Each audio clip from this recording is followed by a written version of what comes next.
Vamos a ver un vídeo acerca del enagrama y la Odisea. La Odisea, como se sabe, es una obra de Homero, un autor del siglo VIII a.C., y el hecho de que la Odisea ya refleje de una manera simbólica o codifique el enagrama, pues da cuenta acerca de los remotos orígenes de este sistema de personalidad, ¿no? Que podría tener miles de años de antigüedad y que algunos atribuyen a los antiguos babilonios. Entonces el hecho de que ya en esos tiempos se conociera el enagrama, pues se da cuenta de los remotos orígenes de ese sistema, como digo.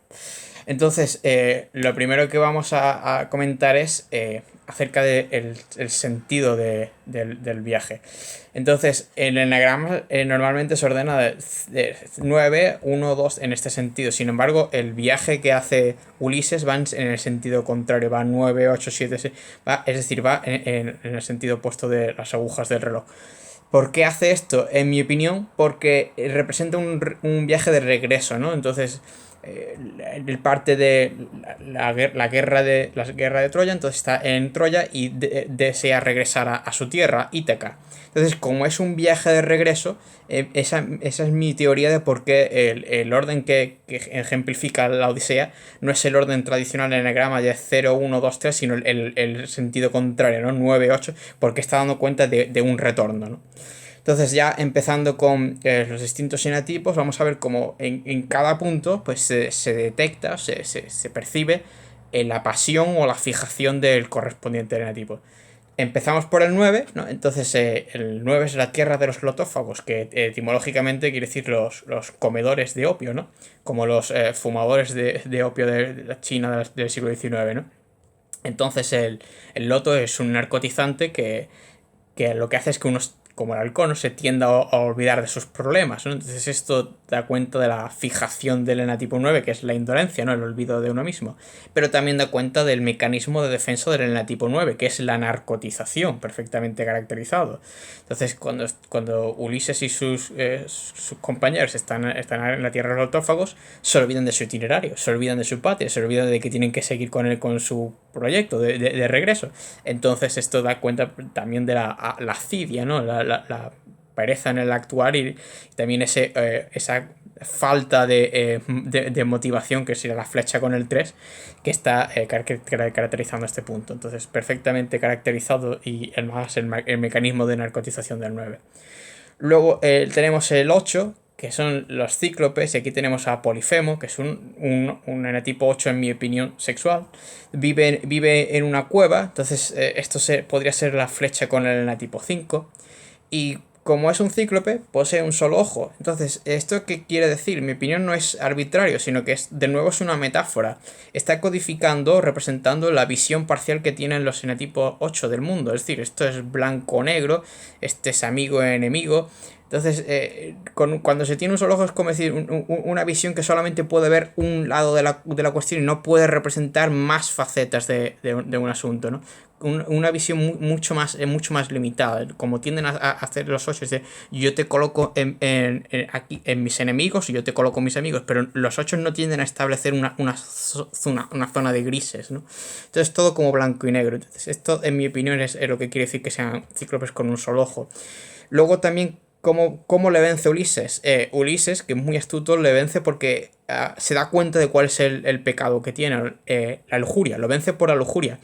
Recordemos que el 8 es un enatipo muy dionisíaco y eyoico. Entonces, ¿qué es lo que hace Ulises? Ulises le da vino, lo prueba, le gusta, y entonces, ¿qué le dice? Le dice, más, más, más, rápido, dame más, más. Entonces, ¿qué es lo que está representando con eso? La lujuria, es decir, la sed de intensidad, el más, más, más fuerte, más dosis. Eso está representando la lujuria. Así es como lo logra vencer Ulises, porque luego se queda dormido, ¿no? Así que eso también podría ser una referencia a la ala 9, ¿no? Porque se queda dormido, es como una narcotización también. ¿Y qué es lo que hace cuando luego Ulises le ciega? Y él despierta, ¿qué es lo que hace? Lo maldice. Entonces, ¿de qué da cuenta esto? De la fijación del 8, la venganza. Luego su padre, Poseidón, pues durante todo el resto del trayecto está alterando los mares para dificultar el viaje de regreso de Ulises. Entonces está la fijación de la venganza también. Luego vamos al 7, tenemos Eolo y la tierra Eolia. Entonces, ¿de qué da cuenta de esto? Recordemos, de ahí viene la palabra eólico, tiene que ver con el viento. Esto que representa, en mi opinión, es una metáfora perfecta de la mente de un tipo 7. Si se coloca una veleta al viento, entonces, ¿qué es lo que se nota? La inconstancia, ¿no? La veleta va así, luego va en esta dirección, luego va en esta dirección, luego va en esta... Es decir, eso es una metáfora perfecta de cómo funciona la mente de un 7. La dispersión, la falta de concentración, ¿no? Mientras que un 5 sería como una veleta rígida, el 7 va para acá, para acá, está alternando. Y también la isla Eolia es una isla flotante, ¿no? La isla flotante, quiere decir, va aquí, va aquí, va aquí, va aquí. Eso es la planificación del 7. Estoy aquí, pero luego voy a estar acá, y luego voy a estar acá. Y todo de una manera un tanto rápida y sin concierto, ¿no? Como disperso. Entonces es una metáfora perfecta del el viento que va soplando en una dirección, luego va soplando en otra, luego va según, ¿no?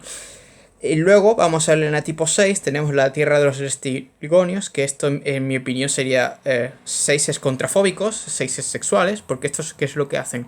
Estos atacan antes de preguntar, es decir, cuando vienen Ulises y los demás, esos compañeros, ¿cómo los perciben? Desconfían de ellos, entonces ante esas desconfianzas, quiénes son estos foráneos, ante esas dudas, que son... características propias del 6, la desconfianza hacia el otro, la duda hacia el otro, ¿qué es lo que hacen? Atacar antes de preguntar. Es una reacción típicamente contrafóbica.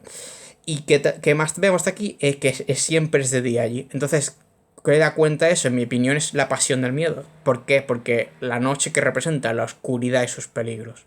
Entonces vemos la reacción contrafóbica de antes de que tú puedas ser una amenaza para mí, un peligro para mí, ya te ataco yo y desconfío, dudo que no sé de dónde viene, no sé quién eres tú, no sé si me puedo fiar de ti, así que antes que nada ataco y al mismo tiempo en mi tierra no se puede poner el sol porque entonces estaríamos aterrados ante los peligros de la oscuridad. Esto es una metáfora muy buena de cómo es un enetipo 6, particularmente en la versión más contrafóbica.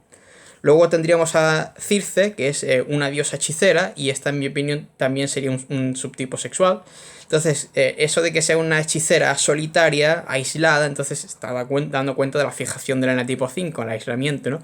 Pero particularmente el hecho de ser hechicera que da cuenta de los conocimientos privilegiados que posee, ¿no? Y creo que el hecho de que convierta en animales, en cerdos, a la tropa de Ulises, en mi opinión da cuenta un poco de la superioridad o de la arrogancia intelectual que puede tener un 5. Eso de transformarlos en animales, en mi opinión es una versión muy exagerada de cómo un enetipo 5 puede ver en un momento dado a las demás personas como si estuvieran en un plano inferior, ¿no? Entonces esa literalmente es una deshumanización hasta la animalización, ¿no? Pues eso, creo que da cuenta de esos sentimientos de superioridad que pueden tener a veces los enatipos 5, en el sentido de como decir, mi intelecto está muy por encima del tuyo, como si como si estuviéramos comparándonos con un animal, ¿no? Algo así, ¿no? ¿Y qué es lo que hace la diosa Circe? La diosa Circe retiene a Ulises. Y entonces con eso, ¿qué es lo que está demostrando? La avaricia, que es una pasión retentiva. Entonces, en mi opinión, Circe sería un enatipo 5 sexual, ¿no? Porque muestra una retentividad sexual, ¿no? Hacia Ulises, y además considera a Ulises una persona extraordinaria, que también es muy propio de los enetipos 5, particularmente de la variante sexual, sentir atracción hacia personas que considere uno extraordinario. Y el hecho de que a los demás los conviertan cerdos es como a los 5 tiene que decir, o tú vales mucho, tú vales oro, o tú no vales nada. Eso es muy típico de los 5, como si fueran cerdos, ¿no? Luego vamos al nadir del enagrama. Y aquí, ¿qué es lo que tenemos? La visita al Hades. Entonces representa el punto más bajo del enagrama y el más intraceptivo, ¿no? Porque es como el más el punto donde hay más energía psíquica, ¿no?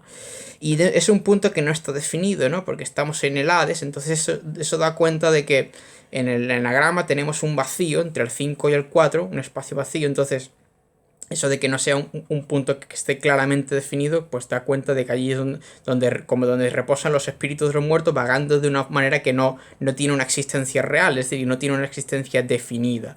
Y también es el momento del viaje, donde Ulises hace mayor introspección, ¿no? Porque si aquí en el 9 adolece de falta de introspección por la narcotización, en el punto diametralmente opuesto, en el nadir del enagrama, la visita al Hades, allí es donde ocurre la mayor introspección. Porque los que mejor hacen la introspección en el enagrama, en mi opinión, son el 5 y el 4, y además así está codificado en el símbolo. Luego vemos el paso de las sirenas. Entonces, aquí es donde hace Ulises lo que luego se ha denominado el contrato de Ulises, eso de fijarse al mástil. Y eso de que da cuenta es de el dominio de la pasión sobre la razón. Eso puede ocurrir muy fácilmente a los tipo 4. Y el dominio de lo pasional sobre lo racional. Y también eso de caer al mar porque se ahogan. También, mi opinión, es una metáfora muy buena del enatipo 4. Si recordamos, ese hundirse es como se sienten mucho los cuatros, de ahogarse entre sus propias emociones, ¿no? Es una metáfora de ir a las profundidades, ir al mar. Entonces es como un mar emocional y yo voy a lo más profundo. Y claro, eso que tienen los cuatro de coquetear con la muerte, claro, voy a las profundidades, voy a morirme, ¿no? Y el hecho también de que la belleza del canto de las sirenas, pues también es una referencia al enatipo 4 porque este es uno de los enatipos quizá el que más que tenga un sentido de gran apreciación hacia lo estético. Entonces de ahí la belleza del canto de las sirenas. Luego vamos al punto 3. Tenemos Escilia y Caribdis. Y ahí tenemos una de las fijaciones que se atribuyen al enatipo 3, el desasosiego. Porque ahí se tiene la tensión de tener que triunfar a toda costa. Esto es muy, muy propio del enatipo 3. Y la energía y la tesón, el tesón en el proyecto, porque si no se tiene esa energía, ese emprendedurismo, es imposible pasar la prueba. Y además hay que pasar la prueba sí o sí. Esas son características muy, muy propias del 3, ¿no? Entonces también que nos encontramos en un punto opuesto al 9, ¿no? Las flechas, porque si el 9 es un estado muy de relax, aquí estamos entre la espada y la pared, ¿no? Y creo que el remolino, este de Caribdis, pues podría representar el caer en el fracaso, ¿no? Un fracaso inexorable. Es decir, de aquí ya no, una vez se cae aquí, ya no hay salida. Así pueden sentirse los enatipos 3 cuando si dicen como fracase de aquí ya no se puede salir.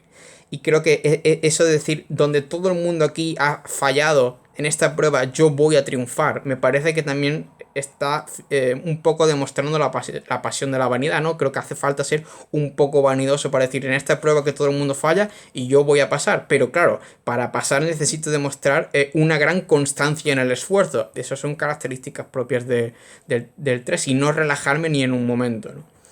Luego tenemos el 2, entonces aquí tenemos Calipso, entonces también sería un sexual. Creo que el viaje que emprende Ulises pasando por los enatipos particularmente representa la variante sexual, ¿no? Como vemos en el 6, en el 5, entonces también aquí en el 2.